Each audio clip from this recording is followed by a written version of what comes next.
Thanks to Ali being gone, I can play around so freely, it's like a whole new world, man. Yeah, seriously, thanks for being gone, Ali. My son's words made me pause. They were exactly the same as what was written on a photo I saw in my daughter-in-law's coffin. Maybe, just maybe, that terrible prank wasn't actually my son's doing. As I began to think about it, I couldn't shake the feeling that my son was suspicious. After seeing the two off for their outing, I decided to search my daughter-in-law's room to see if there was anything left behind. There was no doubt that my daughter-in-law's passing was an accident. But I couldn't forgive their attitudes, and I couldn't shake the thought that something else might have happened. Even though it was just a matter of duty, I desperately searched, relying on my mother's intuition. In the sparsely decorated room, I found a diary. Ali, sorry for reading this without permission. I apologized silently as I flipped through the pages. With a tense expression, I continued reading the diary, hoping to find some truth. What was written there far exceeded my expectations, detailing numerous horrible events. Are you kidding me? Harry wasn't the only one, but even my husband was involved in such things? What I found there were numerous heinous acts against the two daughters-in-law that I didn't know about. Instead of showing remorse, the attitudes of my husband and son seemed to worsen, prompting me to seek revenge. I'm Violet. I'll be 62 this year. I've been living with my son's family, and I thought we got along reasonably well. But it all fell apart suddenly. One day, my daughter-in-law got into a traffic accident and became a victim. With only my son Harry left, Ali, my daughter-in-law, was like a precious daughter to me. Ali lost her parents early, and she had looked up to me as a mother figure. Despite her gentle demeanor, Ali, who was considerate and kind, was so dear to me that it wouldn't be an exaggeration to say I cared for her more than my son. Losing such a cherished daughter-in-law left me in despair for a while. Mom, we also have to prepare for Ali's funeral, so please don't stay down forever. Be strong. Yeah, you're right. We need to stay strong. Ali wouldn't want us to be distressed. Urged by my son, I finally faced Ali's accident and began to deal with the procedures. I was so deeply saddened that I couldn't understand at the time why my son seemed so unaffected. On the day of the funeral, I cried until my eyes were swollen red. Ali was a hard worker, diligently working at my relative's company. I heard about what a thoughtful and kind girl she was, and the funeral was attended by many relatives who mourned her loss. Thank you so much for everything. Thank you for being my daughter. As I bid farewell to her while saying those words, I couldn't help but notice a photo inside the coffin. Taking it in my hand, it was a family photo taken when we went on a family trip. Someone must have thought it was a good idea to include it. That's what I thought, but strangely, Ali wasn't in the photo. It wasn't originally taken without her. She should have been at the far edge of the photo, but she was cut out. Curious, I absent-mindedly flipped it over, and handwritten words jumped out at me, "Thanks for being gone." Shocked by the unexpected and horrifying words, I let out a gasp and sat down right there. Mom, what's wrong? This. I showed the photo to my son, pale-faced. My son's eyes widened in surprise, but he quickly dismissed it, saying, "It's just a prank," and pocketed the photo, returning to his seat.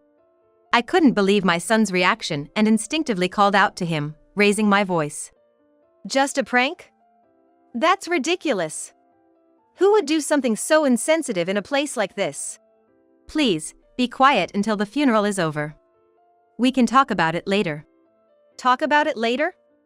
How can we possibly calm down when there might be someone here capable of doing such a thing? Ali deserves better. I pleaded desperately with my son, but he shook his head, refusing to engage with me. Instead, he seemed to find my raised voice in such a solemn setting irritating, even giving me a look of annoyance. Feeling convinced that there was someone with malicious intent who had put this photo in Ali's coffin, I couldn't calm down. Driven by confusion, I rushed out of the funeral hall, pulling out my phone to call the police. Anyway, there's someone here who did something so malicious. I'm sorry, my mother is just very distraught. She's not herself. The officers who arrived listened empathetically to my story, but they said there was no way to determine who had put it there. Even when I explained that my daughter-in-law was killed in a traffic accident and that the driver responsible had already been caught, and there were no leads on any other suspects, the police officers just looked puzzled, as if they were at a loss. Hey, can't you calm down already? Making such a fuss like this won't let Ali rest in peace. Yeah, Mom. Dad's right. Furthermore, my son and husband, the very people I needed support from, started calling my agitation over a mere prank embarrassing. My gentle husband and son, who tried to calm down their distraught family member who had lost important loved ones. That's how it must have looked to the police. But from my perspective, it was far more terrifying to see the two of them acting nonchalantly despite what had been done during our family member's funeral. Hey, why? Even if it's just a prank, it's malicious. Why can you stay so calm about it? Just because. Making a fuss like this won't make Allie happy. Yeah, exactly. What's the point of trying to find the culprit? Perhaps to the other mourners at the funeral, it may have seemed like I was just making a scene for no reason. After being told by other relatives to calm down, I obediently returned to my seat. Despite it being a family funeral, the fact that the two of them didn't shed a single tear made me suspicious beyond belief. They promised to talk after the funeral, so I managed to keep myself strong at least for the duration of the service. I had to bid farewell to my precious daughter-in-law properly. With that sentiment in my heart, I tightly gripped my handkerchief throughout the funeral. After returning home from the funeral, I finally had a conversation with the two of them. When I demanded to find the culprit who put that photo and make them apologize to my daughter-in-law, they exchanged glances and shook their heads, saying something outrageous. Isn't it possible that Allie might have earned someone's grudge? What are you talking about? Anyway, since it's just a prank, there's no need to make such a fuss. Allie can't do anything about it now. With that, they chuckled and left without listening to me any further. Even though they should have been important to each other, why did they become so cold? I couldn't understand and could only feel disappointed in them.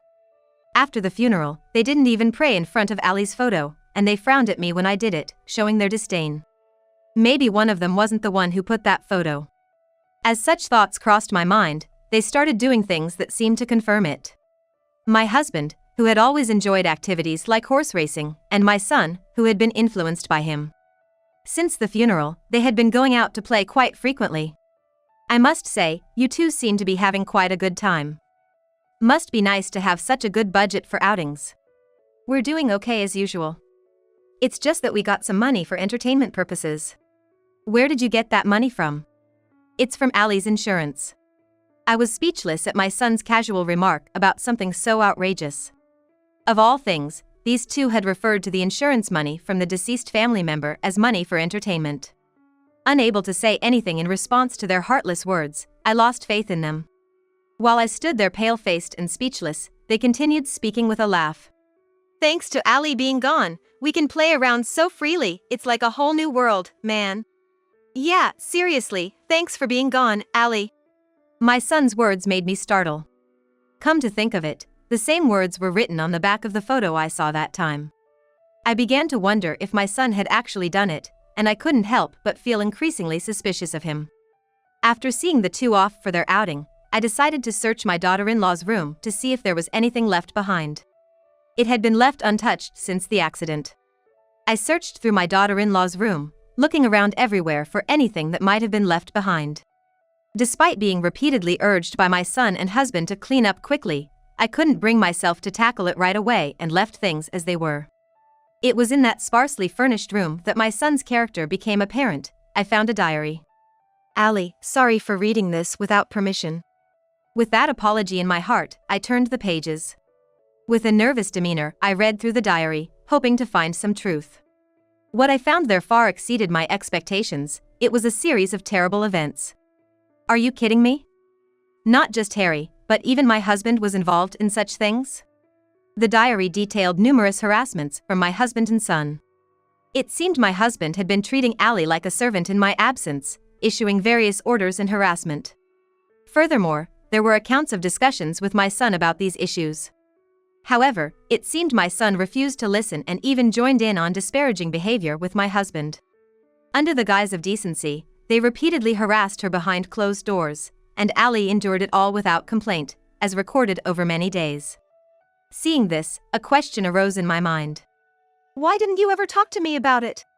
While I felt sorry for not realizing the abnormal situation regarding Allie, I couldn't help but wonder why she never confided in me. Despite thinking that she cherished me like her own mother, I had never been told such stories. Feeling anxious that I might have missed out on hearing her side of things somewhere along the line, I stumbled upon this passage. I can't tell my mother-in-law the way I truly feel, I don't want to make her sad. Those words brought tears to my eyes once again. This kind-hearted daughter-in-law couldn't possibly have earned resentment from anyone. In the latter part of the diary, there were conflicting thoughts about whether she should consult me. In the midst of her turmoil, that accident took my son, her husband, away. Thinking of the pain my daughter-in-law must have endured, my heart felt like it was being torn apart. I clenched the diary tightly, deciding to seek revenge against the two of them. Before they returned home, I made calls here and there. I planned to strike them down to repay my son for choosing her as his wife. Fortunately, my daughter-in-law had earned the trust of many people due to her character. As a result, many were willing to assist me in my revenge. I made call after call as if possessed, requesting cooperation without revealing my true intentions. With each call, I was reminded of my daughter-in-law's virtues. That's what happened, I understand now. Please let me help. Thank you. I said my gratitude over the phone. Like me, there were many people who were furious with those two. While I was glad, I also felt a deep sense of regret. I wanted to let my daughter-in-law know that she had so many allies. With regret for not being able to protect her weighing heavily on my heart, I rallied myself. On a Sunday when the plan for revenge finally took shape, I summoned the two of them to a certain place. It was a restaurant, but there I first presented my husband with a pre-filled divorce form and asked for a divorce. Huh? What's this all of a sudden? It's not sudden. Don't you have any idea why? Could it be about Allie? As I nodded, my husband looked at me with a heavy sigh. Though my husband seemed to think it was a trivial matter, my determination remained firm. Listen, Allie died in a traffic accident, you know? Why do I have to get divorced because of that? Don't you really have any idea? Put your hand on your heart and think carefully. Mom, reconsider. Breaking up the family over something like this isn't right, is it? You two are the ones who broke it up. Harry, you too. Please leave the house. I also told my son, who had been playing the role of a mediator and acting as if it didn't concern him, to leave the house. He seemed to have just realized that he was involved too and started to panic, asking why all of a sudden. Originally, the house we were living in was one I had been paying the mortgage for. I didn't want these two, who had belittled my beloved daughter, to live there anymore. When they realized I was serious, they started apologizing to me in a conciliatory tone. We're sorry about the prank. If you need money, I can share some of the insurance money with you. Yeah, why don't we ask the people who attended the funeral right now? If it'll make you feel better, we can do that, Mom. What I'm upset about isn't that. I sighed at their off-target apologies this time. At this point, had they completely forgotten what they had done? If so, I needed to remind them. So, I placed the diary of my daughter-in-law, which I had in my bag, on the table. At first, both of them looked puzzled, but as I began to read the contents, both my husband and son started to pale. What's that? Why do you have something like that? It's Allie's diary. It seems like you two were pretty cruel to her behind my back. What do you mean by cruel? We were just getting along as a family, weren't we? Using her and treating her like a servant in the house, is that what you call being a family? Yeah, so what? I was just teaching Allie, who didn't have parents, how to be dutiful to her parents. The one who first showed his true colors without any remorse was my husband, Tom. He said things like he had been doing his daughter-in-law a favor by treating her like a servant, without feeling sorry at all. It was the first time I felt like slapping that detestable face of his. As for my son, Harry, he was stumbling over his words, trying to justify himself once the truth came out. After some pressing, he finally admitted that he had been influenced by his father's attitude. Despite making excuses, I was disappointed by their attitude, as if trying to imply that my daughter-in-law was also at fault. In the end, both of them concluded that my daughter-in-law wasn't part of their family at all. In my heart, I apologized to her, acknowledging that she hadn't been treated like family by them. Well, you know, I got mad because Allie seemed to be getting too full of herself, thinking she was better at work than me. She was just a daughter-in-law who couldn't even keep a smile on her husband's face. This is what happens when there's no parental guidance. Even after the funeral, she's still an ungrateful daughter. She's not your daughter. She's my only daughter. What are you talking about, Mom? You only have me as your child, right? You're not my family anymore either. Both of you, get out of my house. My true family was only my daughter-in-law, Allie. After all the terrible things they had done without remorse, I didn't want to call them family anymore. The two of them, thinking they could intimidate me if they outnumbered me, stood up and raised their voices. Are you trying to kick your family out of the house? And all for the sake of a stranger who's no longer in this world. You're the ones who took away her place here in the first place. I shouted back without yielding an inch. Even as the table was pounded and they yelled at me, I glared at my husband without flinching. Perhaps frustrated by my unwavering defiance, my son reached out for the diary he was holding in his arms.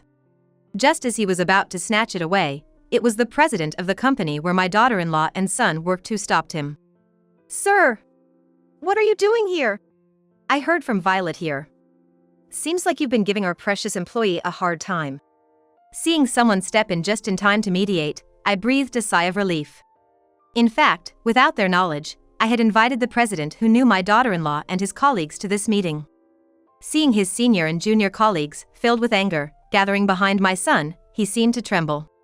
I was just planning to watch the discussion and leave, but since it seems like there's no remorse, I couldn't help but speak up. I'm not at fault. It was my father who took the lead and mistreated my wife. Even so, didn't you do nothing to help? You thought your wife, who came to your home, was getting too full of herself just because she was good at her job, didn't you? We don't need employees with such low popularity around here. Surrounded by everyone, perhaps realizing they had no chance of winning, the two of them crumbled on the spot.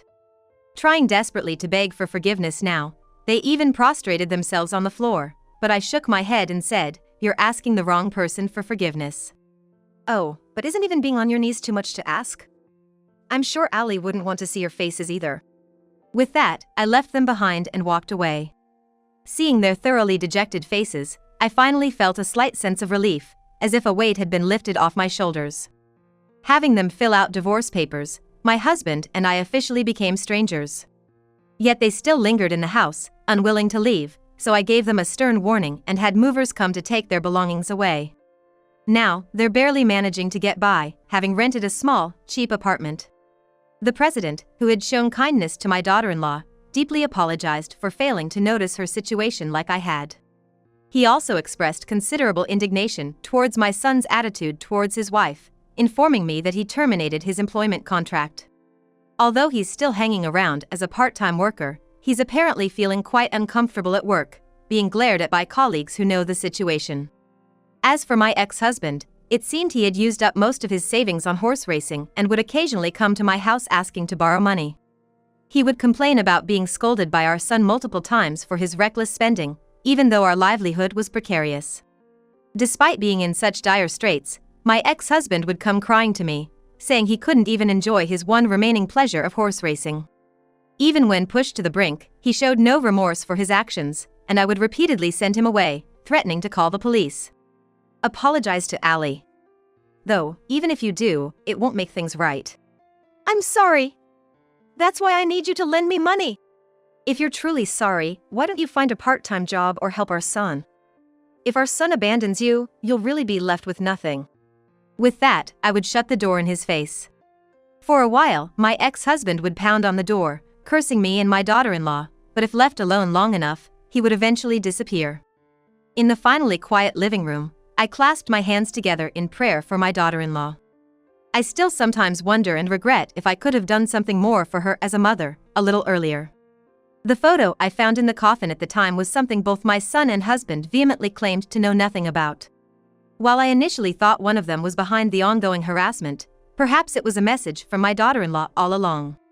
Though it's too late to do anything for her now, I hope she finds some peace knowing what happened to the two of them, as I looked at the precious photo of my daughter and wished for that.